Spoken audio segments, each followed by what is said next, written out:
നമ്മളുടെ ജീവിതത്തിലെ ഏറ്റവും വലിയ സത്യാവസ്ഥയാണ് നമ്മൾ ഓരോ ദിവസം പോകുന്തോറും നമുക്ക് നമ്മളെ തന്നെ നഷ്ടപ്പെട്ടുകൊണ്ടിരിക്കുകയാണ്. എല്ലാവർക്കും അറിയാം, പക്ഷെ നമുക്കൊന്നും ചെയ്യാൻ പറ്റാത്തൊരവസ്ഥ. നമ്മൾ സഫർ ചെയ്യുന്നറിയാം, നമുക്ക് നമ്മൾ നഷ്ടപ്പെട്ടുകൊണ്ടിരിക്കുകയെന്നറിയാം.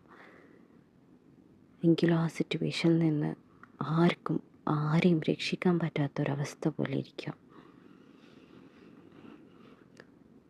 നമ്മളെ ചുറ്റും നമ്മളെ സ്നേഹിക്കുന്നു എന്ന് നമ്മൾ വിശ്വസിക്കുന്നവരായിരിക്കാം. നമ്മുടെ ചുറ്റും നമ്മൾ ഒരുപാട് സ്നേഹിക്കുന്നവരായിരിക്കാം. പക്ഷെ നമുക്ക്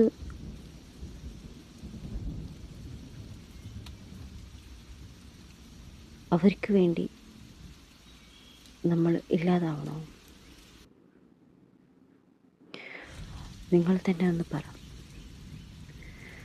നമ്മളെ ചുറ്റുമുള്ളവർക്ക് വേണ്ടിയിട്ട് നമ്മളുടെ ഐഡൻറ്റിറ്റി, നമ്മളുടെ ആഗ്രഹങ്ങൾ, നമ്മളുടെ സ്വപ്നങ്ങൾ, നമ്മളുടെ സെൽഫ് റെസ്പെക്റ്റ് ഇതെല്ലാം കളഞ്ഞ് നമ്മൾ അവരെ കൂടെ സ്റ്റേ ചെയ്തിട്ട് എന്താണ് കിട്ടുക? അവർക്ക് എന്തെങ്കിലും കിട്ടുമോ? ഇല്ല. നമുക്ക് എന്തെങ്കിലും കിട്ടുമോ? ഇല്ല. ഈ ഓരോ ദിവസം നമ്മളെ നഷ്ടപ്പെടുത്താതിരിക്കുന്നതിനെക്കാട്ടും നല്ലത്, എത്രയോ നല്ലത് നമ്മൾ ആ റിലേഷൻഷിപ്പ് വിട്ട് പോകുന്നത് തന്നെയല്ലേ. ഞാൻ എത്ര ഈസിയായി പറഞ്ഞല്ലേ. എനിക്കും നിങ്ങൾക്കും അറിയാം, അതൊരു എക്സ്റ്റെൻഡ് വരെ ഇറ്റ്സ് ഇമ്പോസിബിൾ. പലപ്പോഴും നമ്മൾ ഒരുപാട് സ്നേഹിച്ചവരായിരിക്കാം. കുറച്ച് ഡീപ്പായി ചിന്തിച്ചാൽ നമ്മളെക്കാട്ടും കൂടുതൽ സ്നേഹിച്ച ആളായിരിക്കാം. അത് കാരണം കൊണ്ടാണല്ലോ നമ്മൾ സെൽഫ് റെസ്പെക്റ്റ് കളഞ്ഞിട്ട് അവിടെ സ്റ്റേ ചെയ്യുന്നത്.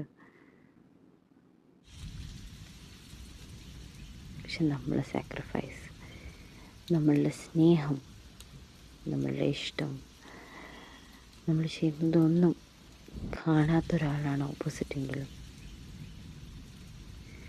we can't blame them, അല്ലേ? And can we blame ourselves? ഇല്ല. കാരണം ഇതൊന്നും നമ്മൾ അറിഞ്ഞുകൊണ്ടല്ലല്ലോ ഒരാളെ ഇഷ്ടപ്പെടുന്നത്.